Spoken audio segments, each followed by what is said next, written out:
कथा लालसा पैदा करती है, और जब मन में लालसा होती है तो लाल जी प्रकट हो जाते हैं। कोई भी लालसा आपको वहां तक ले जाएगी जिसकी लालसा आपके मन में है, आज नहीं तो कल।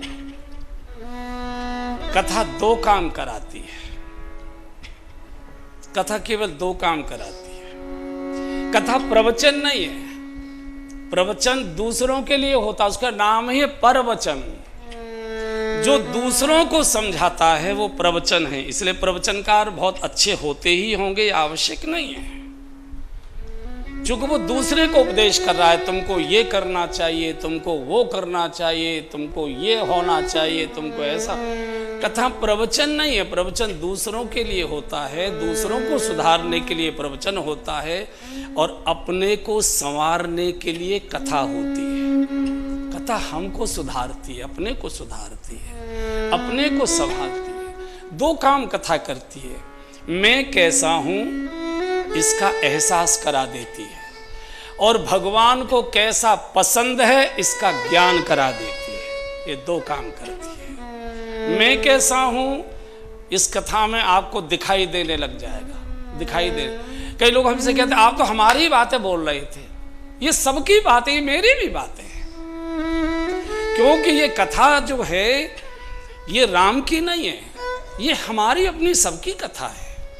मैं कैसा हूं इस कथा में, मैं कैसा दिखाई दे रहा हूं, मैं किसकी बगल में बैठा हूं, मंथरा की, किसके बगल में बैठा हूं। जहां नहीं बैठना चाहिए वहां तो कहीं नहीं बैठा मैं। तो ये अपने को अनुभव कराती है कि मैं कैसा हूं, और इसका ज्ञान भान कराती है कि भगवान को कैसा पसंद है। भगवान की ओर जाना है तो फिर उनकी पसंदगी का ही रूप स्वरूप स्वभाव बनाना पड़ेगा, ये रास्ता देती है।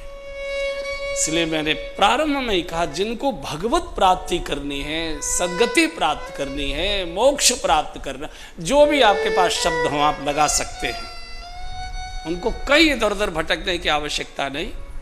कथा में बैठिए, और धीरे धीरे कथा में बैठते बैठते कथा हमारे अंदर बैठ जाएगी। फिर कथा आपको हिलने नहीं देगी, कहीं भी गलत कदम जाएगा, कथा भीतर से बोलेगी कथा सुनकर आयो, उधर मत जाओ, ये मत करो। जीवन को सुधारती है, जीवन को संवारती है। काक होय पिक बकऊ मराला, कौवे हंस हो जाते कथा। हम खुद बैठे ना आपके सामने, क्या गुण था हमारे अंदर, कथा गाई पूज्य हो गए। कथा पूज्य करती है, पावन करती है।